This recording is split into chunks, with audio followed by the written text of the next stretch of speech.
Voici une feuille de concours de poids.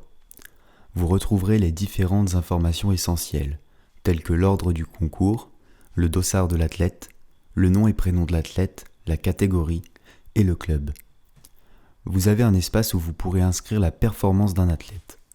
Par exemple, si Roger pour son premier lancer réalise 9,93 m, vous devez l'indiquer de la manière suivante. Un espace est réservé pour le classement intermédiaire. Si un athlète réalise une faute, vous devez indiquer à l'intérieur de la case de son essai une croix.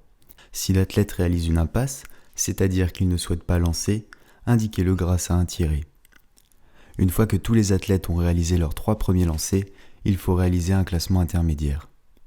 Les 8 athlètes qui auront réalisé la meilleure performance auront le droit à 8 essais supplémentaires. Il faut bien réaliser le classement intermédiaire pour déterminer le nouvel ordre de passage qui sera l'inverse du classement.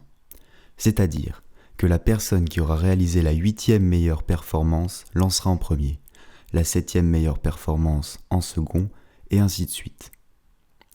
Une fois le concours terminé, vous pouvez indiquer la meilleure performance puis réaliser un classement.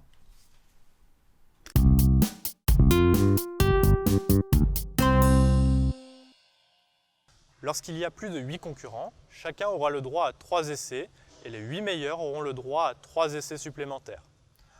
En revanche, lorsqu'il y a 8 athlètes ou moins, ils auront tous le droit à 6 essais.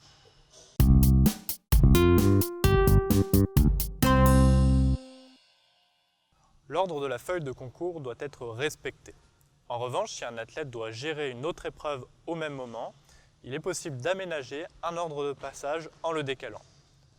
L'athlète doit impérativement en faire la demande auprès du chef de concours à chaque passage avant qu'il soit appelé. Ce changement peut intervenir une fois par tour d'essai. Dans tous les cas, l'athlète devra réaliser sa tentative avant le passage au tour d'essai suivant.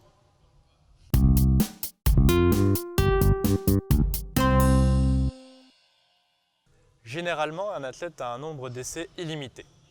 Il sera éliminé après 3 échecs consécutifs. Un athlète peut réaliser une impasse à tout moment. Faire une impasse, cela signifie que l'athlète décide de ne pas sauter et de tenter sa chance à une hauteur suivante. Un athlète peut donc, après avoir raté son premier essai, renoncer à son deuxième et troisième à cette même hauteur pour tenter une hauteur supérieure. Il lui restera alors 2 tentatives à cette hauteur.